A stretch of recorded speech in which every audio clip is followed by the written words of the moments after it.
In April of 2019, Dr. Thomas Zurbuchen, the head of NASA's Science Directorate, gave a talk at the University of Michigan on how organizations innovate and how organizations resist innovation. These are Dr. Zurbuchen's slides based on his 5 years at NASA and his previous 20 years in academia. He understood how organizations advance innovation within their ranks, as well as how those organizations resist innovation, either with the best of intentions or sometimes with less than the best of intentions.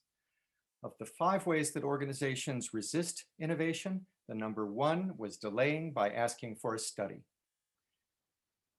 Chelsea City Council has done this one twice.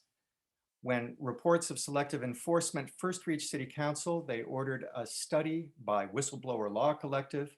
And when the Bruce Judge report confirmed what they already knew, they called for a second study, a police audit, to delay and dilute and deny innovation.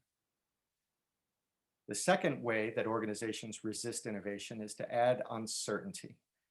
In arguments in front of City Council, council members posited that by dropping the charges, they would be inviting the Proud Boys to come and march in Chelsea.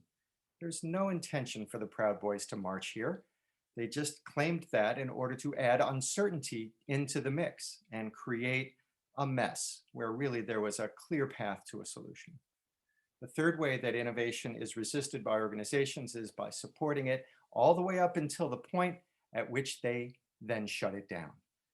This was the strategy that Chelsea used when the charges were finally dropped. City Council passed a unanimous resolution recommending that Chief Toth drop the charges, and Chief Toth declined. He was insubordinate and completely unaccountable.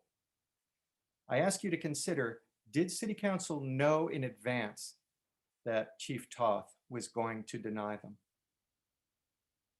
The fourth way that Dr. Zurbuchen identified that organizations resist change is to hide traps and then snap. This is the strategy that was used with the Human Rights Commission, an absolutely toothless organization that exists totally for show and has no teeth. Finally, discrediting change agents is the classic way that organizations resist change.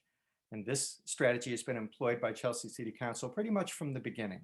Rather than listen to a message of anti-racism, of diversity, and making a welcoming community from their own youth, they attacked these peaceful protesters for the high crime of speaking their minds.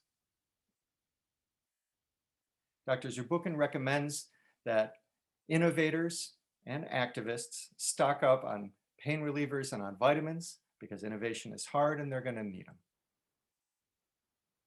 He foresaw in 2019 that NASA would fly a helicopter on Mars, which is what we saw this month. NASA is the perfect example of an organization that embraces innovation, and look at what organizations that innovate can do.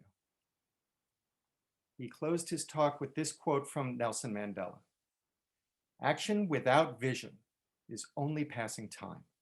Vision without action is merely daydreaming. But vision with action can change the world."